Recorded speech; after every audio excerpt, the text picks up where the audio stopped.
আমি তোকে দেখতে পাচ্ছি রাখাল, তোর অদৃশ্য হবার ওষুধ আমার সামনে কাজ করে না। আমি জিন, সব দেখি। রাখালের বুক ধড়াস করলো। মৃদুল এগিয়ে এলো। তুই আমার হাতে মরবি আজ, তারপর পরি আমার হবে। ঠিক তখন পিছন থেকে কেউ এলো। পরি, তার হাতে জ্বলন্ত তলোয়ার। আমি বলেছিলাম যাস না রাখাল, তবু তুই গেলি, তাই আমাকেও আসতে হলো। মৃদুল হাসলো। দুজনেই এসেছো, ভালো, একসঙ্গে শেষ করব। যুদ্ধ শুরু হলো। পরি তলোয়ার চালায়, মৃদুল কালো আগুন ছাড়ে। রাখাল তীর ছুঁড়ল, মৃদুলের বুকে লাগলো, কিন্তু মৃদুল পড়ল না, বরং রেগে গিয়ে পরীকে দিমেনে ফেলে দিল। পরি অচেতন। রাখাল ছুটে গেল ওর কাছে। মৃদুল এগিয়ে আসছে। শেষ সময়। রাখাল পরীর মুখে চুমু খেলো। মৃদুল থমকে দাঁড়ালো। তার কালো শরীর থেকে আলো বেরোচ্ছে। সে চিৎকার করে উঠল, কি করছিস? আমি দুর্বল হয়ে যাচ্ছি। রাখাল বুঝল, কবিরাজবাবু সত্যি বলেছিল, ভালোবাসা দেখলে মৃদুলের শক্তি কমে যায়। সে আরো জোরে পরীকে জড়িয়ে ধরল। পরীর চোখ খুলল। ও রাখালকে জড়িয়ে ধরল। মৃদুলের শরীর ফেটে যেতে লাগলো, কালো রক্ত ঝরছে। সে চিৎকার করে বলল, আবার ফিরবো, আমি ফিরবো। তারপর অদৃশ্য হয়ে গেল। রাখাল ও পরী জড়িয়ে ধরে আছে। চাঁদ মেঘের আড়ালে ঢাকা পড়ল। মৃদুল হার মানলেও শেষ হয়নি। কবিরাজবাবু তখনও বন্দী। জরিনা জানালো, মৃদুলের প্রকৃত শক্তি লুকিয়ে আছে পরীদের রাজ্যের গভীরে, এক প্রাচীন অভিশাপে। পরী রাখালকে বলল, আমার রাজ্যে যেতে হবে, বাবা মাকে সব জানাতে হবে। তারা আমাকে ক্ষমা করবে কিনা জানি না, কিন্তু যেতে হবে। রাখাল রাজি হলো, কিন্তু গ্রাম ছেড়ে যাওয়ার আগে মা ও জান্নাতকে বিদায় জানাতে হবে। মমতাজ বিবি শুনে কাঁদতে লাগলেন, আমার ছেলে আবার কোথায় যাবে? আমি মরে যাব একা। জান্নাত বলল, আমি আছি মা, আমি দেখব তোমাকে, দাদা ফিরবে। রাখাল মাকে জড়িয়ে ধরল, ফিরবো মা, পরীকে বাঁচাতে হবে, না হলে মৃদুল সব ধ্বংস করবে। মা শেষ পর্যন্ত আশীর্বাদ করলেন। রাখাল ও পরী বেরিয়ে পড়ল। পরীদের রাজ্যে ফিরে এলো দুজন। এবার গোপন পথে নয়, সরাসরি রাজপ্রাসাদের সামনে। পরীদের রাজা বিক্রম সিংহাসনে বসে, রানী মালতী পাশে। পরী মাথা নিচু করে বলল, বাবা, আমি ভুল করেছি, আমি মানুষকে ভালোবেসে ফেলেছি। রাজার চোখ রাগে লাল। তুই রাজ্যের নিয়ম ভেঙেছিস। পরীদের রাজকন্যাকে মানুষের প্রেমে পড়তে নেই। তোর কারণে মৃদুলের ক্ষমতা বেড়েছে, ও এখন আরো শক্তিশালী। রানী মালতী কাঁদতে লাগলেন, মা, তুই কেন এমন করলি? পরী বলল, আমি ভালোবাসা পেয়েছি বাবা, মানুষের ভালোবাসা, সেটা কি এত বড় অপরাধ? রাজা উঠে দাঁড়ালেন, তুই জানিস না পরীদের রাজ্যের আসল সত্য, তোকে এখনই সব বলতে হবে। রাজা পরী ও রাখালকে নিয়ে গেলেন প্রাসাদের গভীরে, এক অন্ধকার ঘরে। সেখানে রাখা আছে এক প্রাচীন পাথরের ফলক, তাতে খোদাই করা রহস্যময় ভাষা। এই রাজ্য পরীদের নয়, রাজা বললেন, এটা আসলে জিনদের রাজ্য ছিল। 1000 বছর আগে পরীরা জিনদের পরাজিত করে এই রাজ্য দখল করে। কিন্তু জিনদের রাজা মৃদুলের বাবা অভিশাপ দিয়ে গিয়েছিল, একদিন মৃদুল ফিরে রাজ্য পুনরুদ্ধার করবে আর পরীদের শেষ করবে। পরী অবাক, আমি জানতাম না বাবা, জানতে চাইনি কেউ, কিন্তু মৃদুলের ক্ষমতা বাড়ছে, আর তোর ভালোবাসা মানুষকে ওকে দুর্বল করেছে। ও এখন প্রতিশোধ নিতে চায়। রাখাল জিজ্ঞেস করল, আমরা কি করব মহারাজ? রাজা বললেন, মৃদুলকে চিরকালের জন্য ধ্বংস করতে হলে লাগবে 3টে জিনিস, পরীর চোখের জল, মানুষের রক্ত আর জিনের আগুন। এই 3টে মিশিয়ে একটি অস্ত্র বানাতে হবে, কিন্তু এই কাজ করতে গেলে প্রাণ যেতে পারে। কেউ কি রাজি? পরী এগিয়ে এলো। আমি রাজি বাবা। রাখাল বলল, আমিও রাজি। রানী মালতী চিৎকার করে কাঁদতে লাগলেন, আমার মেয়েকে নিও না, ওকে বাঁচতে দাও। কিন্তু পরী স্থির, মা, আমাকে যেতেই হবে, না হলে সবাই মরবে। রাতে রাখাল আর পরী প্রাসাদের ছাদে বসে চাঁদ দেখছে। পরী রাখালের কাঁধে মাথা রেখেছে। তুই যদি মরিস রাখাল, আমি কি করব? মরব না পরী, তুই আছিস, আমি আছি, ভালোবাসা আছে, এই ভালোবাসা মরতে দেবে না। পরী হাসল, কিন্তু চোখে পানি। তুই জানিস না রাখাল, আমার রাজ্যে একটা ভয়ঙ্কর নিয়ম আছে, যে পরী মানুষকে ভালোবাসে তার অর্ধেক আয়ু কমে যায়। আমি হয়তো বেশি দিন বাঁচব না। রাখালের বুক ফেটে যাওয়ার অবস্থা। তুই কেন তখন আমায় ভালোবাসলি? ভালোবাসার কারণ জানা যায় না রাখাল, হয়েছিল, আর তোকে পেয়ে আমি স্বর্গ পেয়েছি, স্বল্প সময়ের জন্যে হলেও। দুজন চুপ করে রইল। বাতাসে ভেসে এলো মৃদুলের হাসি। মল্লিকা এসে বলল, মৃদুলের সৈন্য রাজ্যের সীমানা এসে গেছে, কাল সকালে আক্রমণ করবে, প্রস্তুত হও। ভোর হতে না হতেই আকাশ কালো হয়ে গেল। মৃদুলের বাহিনী এসে গেছে, হাজার হাজার জিন, তাদের চোখে আগুন, হাতে তলোয়ার, নেতৃত্বে মৃদুল।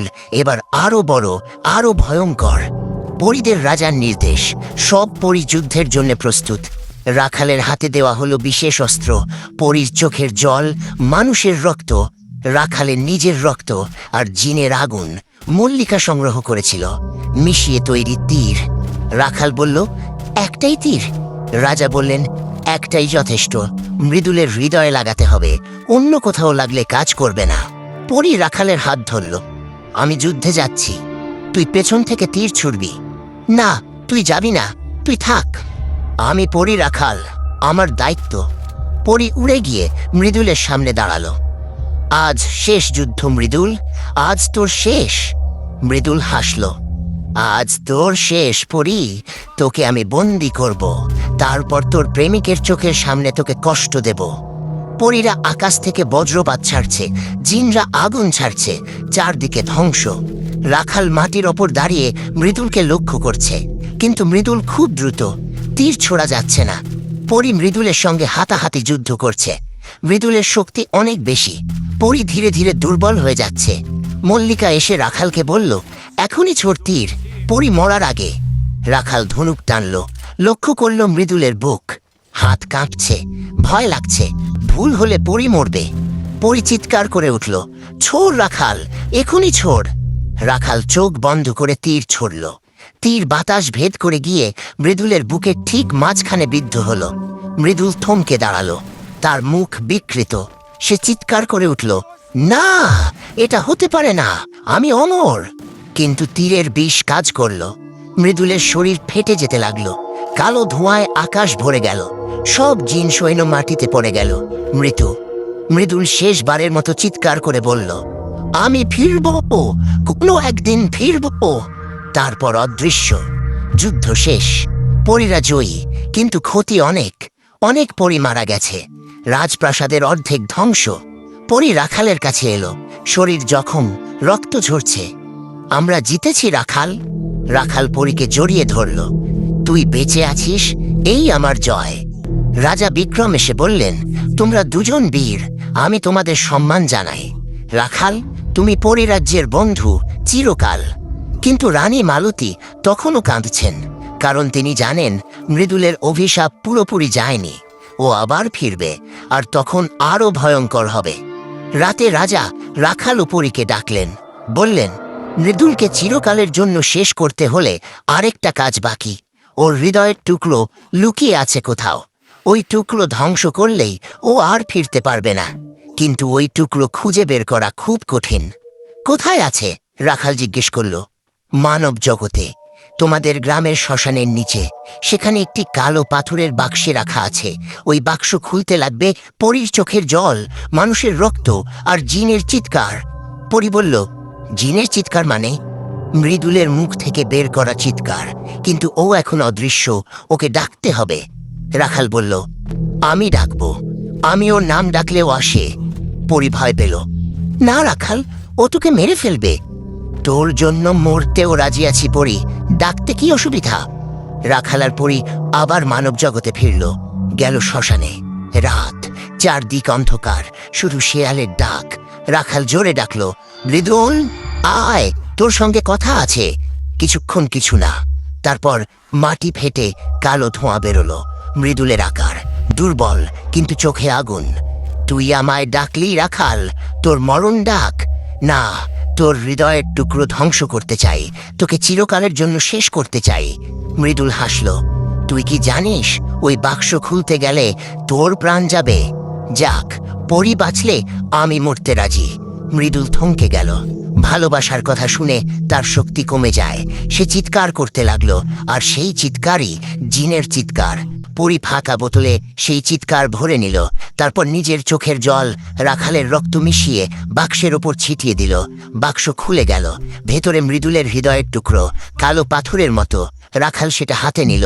মৃদুল চিৎকার করে উঠল, ওটা ফেলিস না, আমি শেষ হয়ে যাব। রাখাল পাথরটা মাটিতে ফেলে পায়ের নিচে গুঁড়িয়ে দিল। মৃদুলের শরীর বাতাসে মিলিয়ে গেল। শেষবারের মতো শোনা গেল, আবার ফিরব, কিন্তু ফিরল না। চিরকালের জন্য শেষ। পরি ও রাখাল জড়িয়ে ধরল একে অপরকে।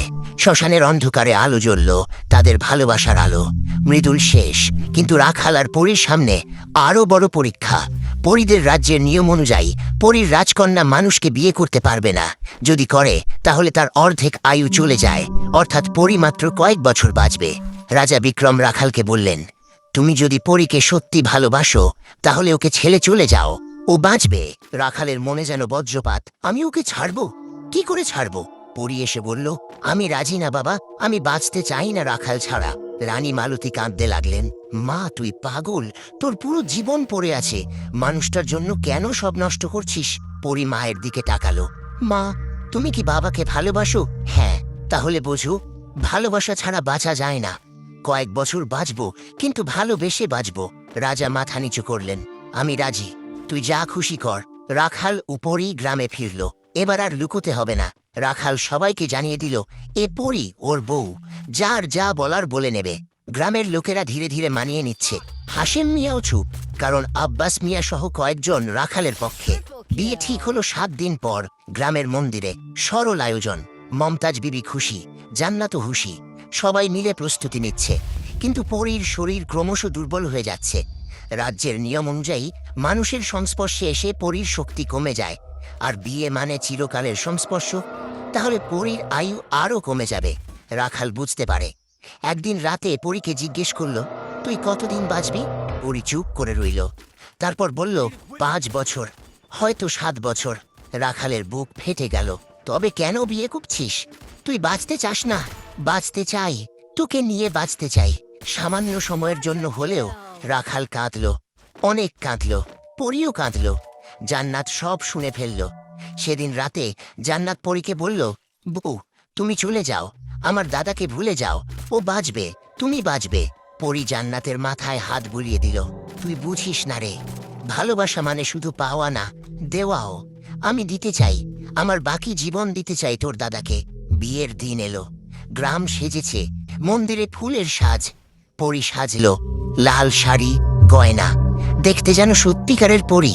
রাখাল সাদা পাঞ্জাবিতে দাঁড়িয়ে, চোখে জল। মুরব্বীরা মন্ত্র পড়ল। রাখাল পরীর হাতে বিয়ে পড়ালো। আমি রাখাল তোমাকে পরীকে বিয়ে করছি, আজীবন তোমার সেবা করব, সুখে দুঃখে থাকব। পরী বলল, আমি পরী তোমাকে রাখালকে বিয়ে করছি, চিরকাল তোমার থাকব, যতদিন বাঁচি। শেষ কথা শুনে সবাই চমকে গেল। যতদিন বাঁচি মানে? রাখাল বুঝল, কিন্তু কিছু বলল না, শুধু পরীর হাত শক্ত করে ধরল। বিয়ের পর রাতে রাখাল পরীকে নিয়ে ঘরে এলো। পরী এসে দেখল ঘর সাজানো ফুলে ফুলে। জান্নাত আর মা মিলিয়ে সেজেছে। পরী রাখালের বুকে মাথা রাখল, আজ থেকে তোর বউ আমি, সারা জীবন তোর থাকব। রাখাল পরীর চুলে হাত বুলিয়ে দিল, আমি চাই না সারা জীবন, আমি চাই তুই বাঁচিস।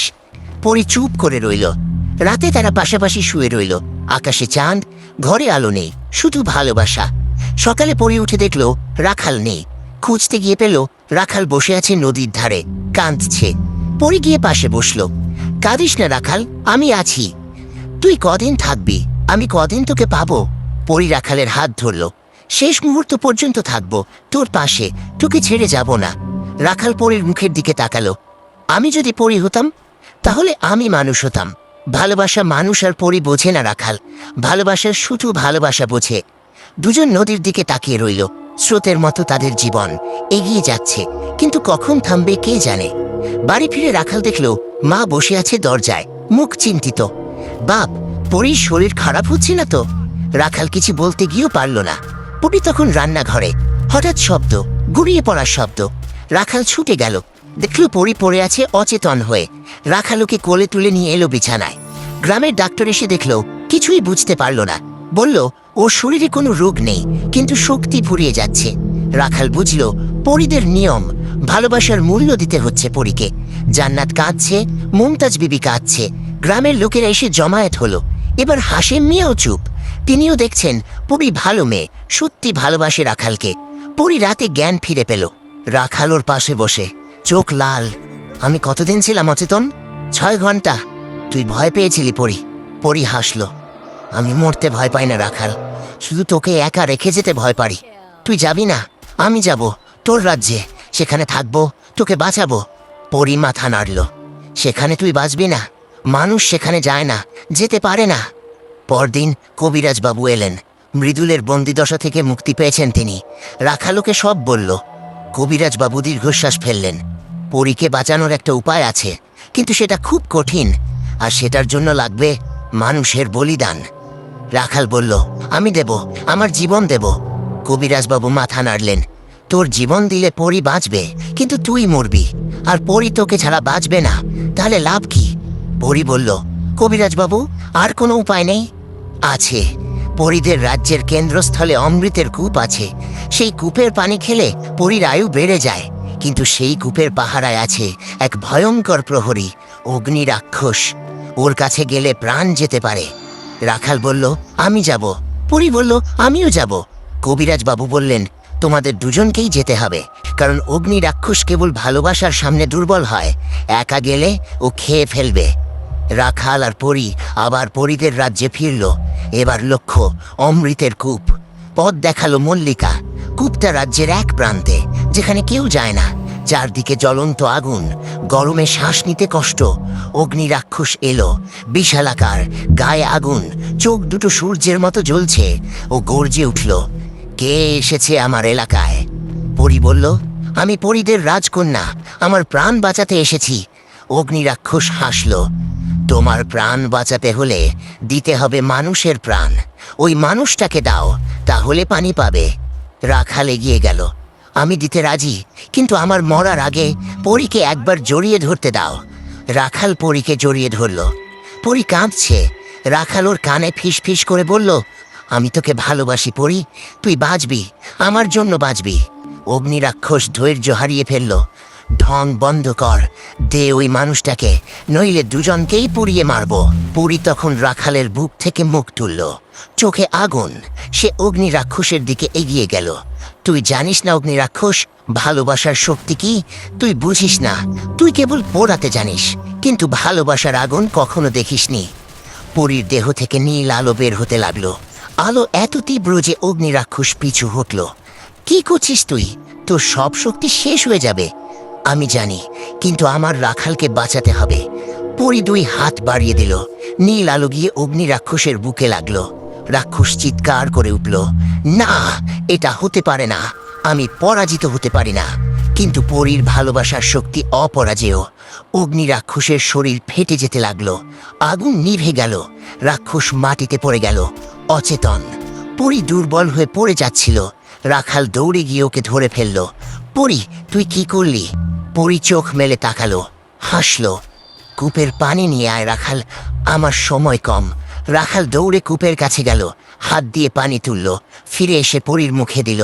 পরি পানি খেলো, সাথে সাথে তার শরীরে শক্তি ফিরে এলো, চোখে চমক এলো, গালে রং ফিরল। পরি উঠে দাঁড়ালো। আমি বাঁচবো রাখাল, তোর জন্য বাঁচবো। দুজন আলিঙ্গন করলো। কূপের পানি অলৌকিক। পরি এখন আর মরবে না, সে পূর্ণ আয়ু পাবে। পরিদের আয়ু মানে আরও বহু বছর। গ্রামে ফিরল রাখাল আর পরি। এবার সুখের সংসার। পরীর শরীর ভালো, সে মানুষের মতো কাজ করে, রান্না করে, সংসার সামলায়। গ্রামের লোকেরা ধীরে ধীরে মেনে নিয়েছে। হাশেম মিয়া একদিন এসে বলল, বউ, আমি ভুল করেছিলাম, তুমি সত্যি ভালো। পরি হাসল, কোনো ক্ষতি নেই হাশেম মিয়া, মানুষ ভুল করে। জান্নাতের বিয়ে দিল রাখাল পাশের গ্রামের এক ভালো ছেলের সাথে। মমতাজ বিবির শরীরও ভালো হচ্ছে। রাখাল এখন আর দিন মজুর না, সে নিজের জমি কিনেছে পরীদের রাজ্য থেকে পাওয়া সোনা দিয়ে। কিন্তু রাতের বেলা কখনো কখনো রাখাল জেগে থাকে, চাঁদ দেখে। পরি পাশে ঘুমায়। রাখাল ভাবে, এত কিছু পার হয়ে এলাম, এখন শুধু সুখ। 5 বছর। পরি আর রাখালের সংসার এখন ভরপুর। তাদের একটি মেয়ে হয়েছে, নাম রাখি। রাখির চোখ পরীর মতো কালো, আর স্বভাব রাখালের মতো সোজা। রাখি এখন 4 বছরের বাচ্চা। ও জানে না তার মা পরি, ও শুধু জানে মা খুব সুন্দরী, বাবা খুব ভালো। একদিন রাখি জিজ্ঞেস করলো, মা, তুমি কি সত্যি পরি? পরি চমকে গেল, কে বলেছে তোকে? দাদি বলেছে। দাদি বলেছে তোমার মা পরিরাজ্যের রাজকন্যা, ওকে কেউ হারাতে পারেনি। পরি হাসল। রাখাল তখন ঘরে ঢুকলো, বলল, সত্যি বলেছে তোমার দাদি, তোমার মা পরী আর আমি রাখাল, আমরা ভালোবেসেছিলাম, সেটা এখনো আছে। রাখি বলল, আমিও কি পরী? পরী মেয়েকে কোলে নিল। না মা, তুই মানুষ, তোর মধ্যে পরীদের রক্ত আছে, কিন্তু তুই মানুষ, তুই বাঁচবি অনেক দিন, কিন্তু সুখ চিরস্থায়ী নয়। মৃদুলের অভিশাপের কথা মনে রেখো, সেটা তখনই শেষ হয়নি, কারণ মৃদুলের শেষ কথা ছিল, আমি ফিরব। সে রাতে রাখি স্বপ্ন দেখল এক কালো মানুষ এসে বলছে, তোর মা আমার ছিল, তোর বাবা কেড়ে নিয়েছে, আমি ফিরব। রাখি চিৎকার করে জেগে উঠল। পরী ও রাখাল ছুটে এলো। কি হয়েছে রাখি?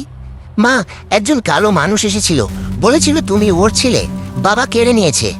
পরীর মুখ শুকিয়ে গেল। রাখাল বুঝল মৃদুল ফিরছে আবার। কবিরাজবাবুকে খবর দেওয়া হলো। তিনি এলেন, বললেন, মৃদুলের অভিশাপ পুরোপুরি যায়নি, ওর একটা অংশ লুকিয়েছিল, এখনো আকার নিচ্ছে আরও শক্তিশালী হয়ে। রাখাল বলল, আমরা কি করব? কবিরাজবাবু বললেন, এইবার স্থায়ী সমাধান, মৃদুলের আসল শরীর খুঁজে বের করে তাতে আগুন দিতে হবে, আর সেই আগুন দিতে পারে কেবল পরীর ভালোবাসা। পরী বলল, আমি দেব। রাখাল বলল, আমিও যাব। কবিরাজবাবু মাথা নাড়লেন। না রাখাল, এবার তুমি যাবে না, এবার পরীকে একা যেতে হবে, কারণ মৃদুলের আসল শরীর মানব জগতে নেই, আছে পরীদের রাজ্যের সবচেয়ে গভীরে, সেখানে মানুষ যেতে পারে না, শুধু পরী যেতে পারে। পরী রাখালের দিকে তাকালো। আমি যাচ্ছি রাখাল, তুমি রাখির দেখো। রাখাল পরীর হাত ধরে রাখল। তুই ফিরবি? ফিরব, কথা দিলাম। পরী একা পাড়ি দিল রাজ্যের গভীরে। মল্লিকা পথ দেখালো, কিন্তু মল্লিকাও পুরো পথ যেতে পারল না, ভয়ঙ্কর স্থান। পরী একা এগিয়ে গেল। অন্ধকার, চারদিকে শুধু জিনের চিৎকার, মাঝে মাঝে মৃদুলের হাসি। গভীরে গিয়ে দেখল এক বিশাল কালো গুহা, গুহার মাঝখানে মৃদুলের আসল শরীর, এক বিশাল কালো পাথরের মূর্তি, মূর্তির চোখে আগুন জ্বলছে। পরী কাছে যেতেই মৃদুলের কণ্ঠ ভেসে এলো, এসেছিস পরী, আমি জানতাম আসবি, তোর মানুষটাকে ফেলে আসতে পারিসনি তাই না? পরী বলল, আমি তোকে শেষ করতে এসেছি মৃদুল, চিরকালের জন্য। মৃদুল হাসল, কি করে শেষ করবি? তোর শক্তি আমার চেয়ে কম। পরী তার বুকের উপর হাত রাখল। আমার ভেতরে যে ভালোবাসা আছে তা তোর সব শক্তির চেয়ে বড়। পরীর বুক থেকে নীল আলো বেরিয়ে গিয়ে মৃদুলের মূর্তিতে লাগলো। মৃদুল চিৎকার করে উঠল, না থাম, তুই নিজেও মরবি। মরব, কিন্তু তোকে শেষ করে যাব। আলো আরো তীব্র হলো, মূর্তি ফেটে চূর্ণ বিচূর্ণ হয়ে গেল। মৃদুলের শেষ চিৎকার, আবার ফিরব না, কখনো না। মৃদুল শেষ, চিরকালের জন্য। কিন্তু পরী মাটিতে লুটিয়ে পড়ল, তার শরীর জ্বলছে, শক্তি ফুরিয়ে এসেছে। রাখাল রাজ্যে এলো। মল্লিকা তাকে পথ দেখালো। গুহার ভেতর গিয়ে দেখল পরী পড়ে আছে অচেতন। রাখাল পরীকে কোলে তুলে নিল, কাঁদতে লাগলো। পরী, তুই কথা দিয়েছিলি ফিরবি, তুই মিথ্যে বললি। পরীর চোখ খুলল, হাসল, আমি ফিরেছি রাখাল, দেখো আমি আছি। কিন্তু পরীর শরীর জ্বলছে, তার আয়ু শেষ। সে মরার আগে রাখালের মুখ ছুঁয়ে বলল, আমি তোকে ভালোবাসি রাখাল, রাখিকে বলিস মা ওকে ভালোবাসে। তুই মরবি না পরী, আমি তোকে বাঁচাবো। পরী মাথা নাড়ল, আমার সময় শেষ রাখাল। পরীদের রাজ্যের নিয়ম, যে পরী ভালোবাসার জন্য নিজের জীবন দেয় সে মরণকে জয় করে। আমি মরব, কিন্তু আমার ভালোবাসা বাঁচবে, তোমার ভেতরে, রাখির ভেতরে। পরীর চোখ বন্ধ হয়ে এলো, হাত রাখালের হাত থেকে সরে গেল। পরী চড়ে গেল। রাখাল চিৎকার করে কাঁদল, গুহা কেঁপে উঠল, দূরে বাজ পড়ল। 3 দিন পর রাখাল গ্রামে ফিরেছে। পরীকে দাহ করা হয়েছে পরীদের রাজ্যের নিয়মে, ফুলের আগুনে। তার ছাই উড়িয়ে দেওয়া হয়েছে আকাশে। রাখাল বসে আছে নদীর ধারে, যেখানে প্রথম পরী দেখেছিল। রাখি পাশে বসে। বাবা, মা কোথায়? রাখাল মাথায় হাত বুলিয়ে দিল। মা আকাশে আছে রাখি, তোকে দেখছে, ওর ভালোবাসা আমাদের ভিতরে আছে। রাখি আকাশের দিকে তাকালো, একটা তারা ঝলক দিয়ে নিভে গেল।